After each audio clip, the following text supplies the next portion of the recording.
Paul Campbell is a real estate agent from Canada who has a very peculiar way of getting things done. In fact, he's a cheat. He never repairs or amends the properties he's about to sell and just covers them with various objects. Unfortunately for Paul, most of his clients catch wind of the deceit and leave within the first 5 minutes. This has made him a very unsuccessful real estate agent, because of which he and his family are forced to live a very modest life with no luxuries whatsoever. Sounds like a Canadian to me. One day, as he returns home from work, he learns that his beloved uncle passed away. On one hand, Paul is devastated by the loss, but on the other hand, he's ecstatic as his uncle was a millionaire with no other relatives. This means that Paul is going to inherit all his property. However, he meets with his uncle's lawyer. He learns that the old man actually donated all his wealth to charity. All he left for his nephew is a small plant. Frustrated and annoyed, Paul takes the plant with him and heads home. The next morning during breakfast, Paul is still in a bad mood.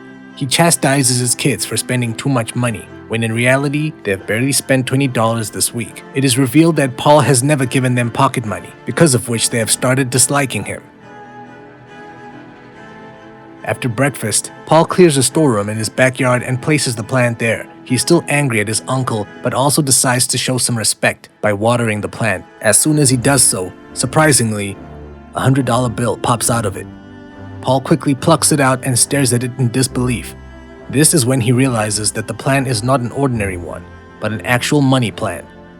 As Paul tries to find out more about it, his family suddenly arrives there. However, instead of showing them his new find, he changes the topic and sends them away. It is apparent that he doesn't want his family to find out about his money plant. The following day, when Paul returns from work, he nervously heads to the storeroom to check if the plant has grown more money. To his delight, thousands of dollars are hanging from the plant. In this way, Paul continues harvesting money from the plant, while also hiding it from his own family. One day, an old man named Tim arrives at the door, claiming to be his deceased uncle's best friend. He requests a small donation for his organization, and Paul, who is in an extremely good mood, writes him a check of $1,000.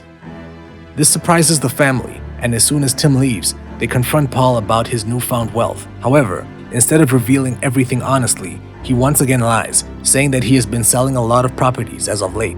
As the days pass, Paul becomes a rich person. He has now started wearing designer clothes, ditching his worn-out and ragged outfits. He also gives both his children $200 as pocket money. This creates a very happy environment in the house for the first time in years. In the next scene, we see a totally changed Paul. He no longer cares about petty cash and is always looking for ways to spend more money. In one instance, he buys an expensive lawnmower, although his house doesn't have much of a garden. In another instance, when his work colleague, Jack, makes fun of his old car, Paul gets angry and ends up buying a sports car. However, he makes the mistake of paying everything in cash, because of which the car dealer becomes suspicious, believing that Paul is involved in illicit activities. He quickly informs the police about it. Soon, Detective Miller arrives at the scene and takes all the information he can from the car dealer. When she puts 2 and 2 together, she also deduces that Paul is involved in illegal stuff, so she makes it her mission to catch him red-handed. Meanwhile, Paul heads to his workplace and shows off his expensive car to Jack. When the latter inquires how he could afford it, Paul says that his uncle left him a lot of money as inheritance. Following this, he heads home and surprises his family with the car. While the children are over the moon with the new purchase, his wife, Grace, starts becoming suspicious. She requests Paul to honestly tell her about his source of income, but just like the last time, he ignores her. Over the course of the next few days, Grace continues asking the same question, but Paul always finds a way to ignore her. This causes the couple to have minor arguments. One morning, the old man, Tim, once again shows up outside, requesting for donation. However, Paul, who's in a bad mood, sends him away rudely. After he leaves for the office, Detective Miller arrives at the house and interrogates Grace. She inquires about her husband's line of work, and despite all the arguments as of late, Grace defends Paul. She mentions that he's an honest and hardworking real estate agent who has never done anything illegal.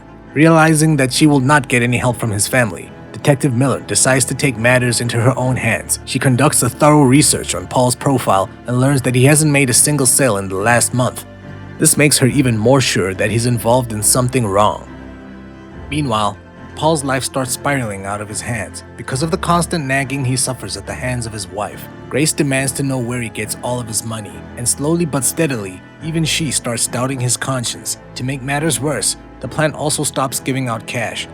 Assuming that someone has cursed him, Paul hands out money to all the people who may think bad of him. He also goes to Tim's office and gives him a huge donation. He simply wants to lift the curse so that his plan can once again start functioning.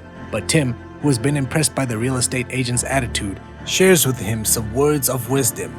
He asks Paul to share his wealth with the ones in need, claiming that it will bring him happiness and satisfaction. Paul likes the idea, and to start off with, he dumps some more money on the desk before leaving.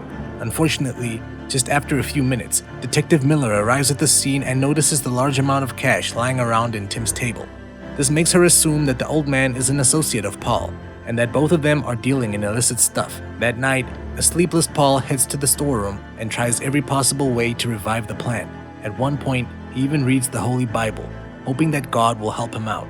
Unfortunately, all his efforts are in vain. The next morning, Paul heads to a cafe and buys a takeaway coffee for himself. On the way out, he runs into a homeless man and gives him a $100 bill to continue his Good Samaritan gimmick. He also gives away his coffee to make sure the man doesn't stay thirsty. Unfortunately, right after he leaves, Detective Miller shows up again. She spots the homeless man with the cash and assumes that he's helping Paul distribute narcotics in the area. Hence, she apprehends him without giving him a chance to speak. Elsewhere, we learn that Paul was supposed to attend his son's all-important football match, but as usual, he left home without informing anyone. This has left his son very disappointed and angry. Currently, Grace is trying her best to contact Paul, but he just won't pick up. When nothing works, she, along with her daughter, Carrie, head to Paul's factory to look for him.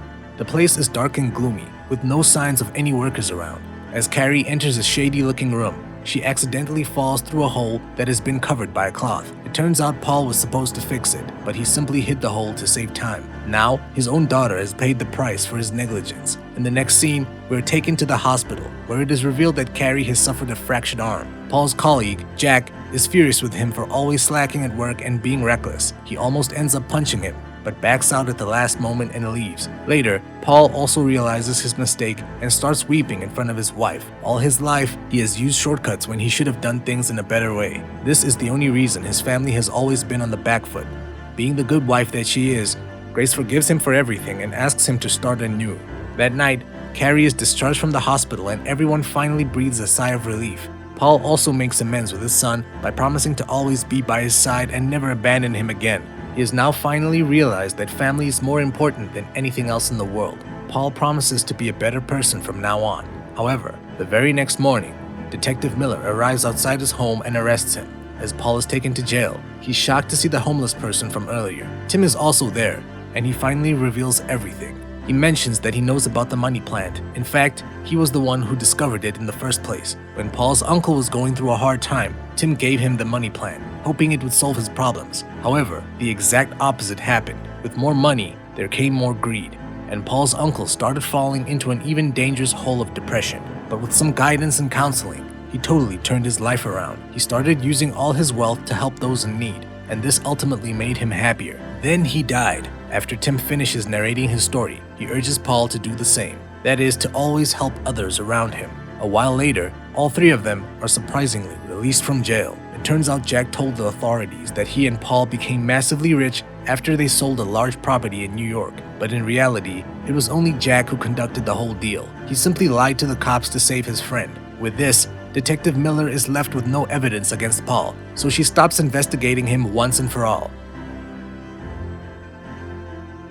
The following day, Tim's organization holds a small function and Paul's entire family is invited. It turns out to be a homestay for orphan children who have no one to look after them. Tim was collecting the donations to help continue his project. Soon, Paul is invited on stage, and with all the experience he has had, he delivers an emotional speech. At first, he declares that he will sell his sports car and donate all the funds to the organization. He also vows to always help the children in one way or another, earning himself a round of applause from the attendees. In particular, his family and Jack are greatly impressed. In the final scene, we see Paul and his family heading out for a vacation. As of now, he doesn't have a lot of cash as he used to when the money plant was delivering, but at least he is happy, and that's all that matters. Paul shakes hands with Tim and returns him the money plant. As he now knows the actual value of life, he then gets into his car and drives away with his family. making up for a happy ending. Subscribe for more videos like this, turn on notifications, and leave a like to help the channel out. Thank you for watching.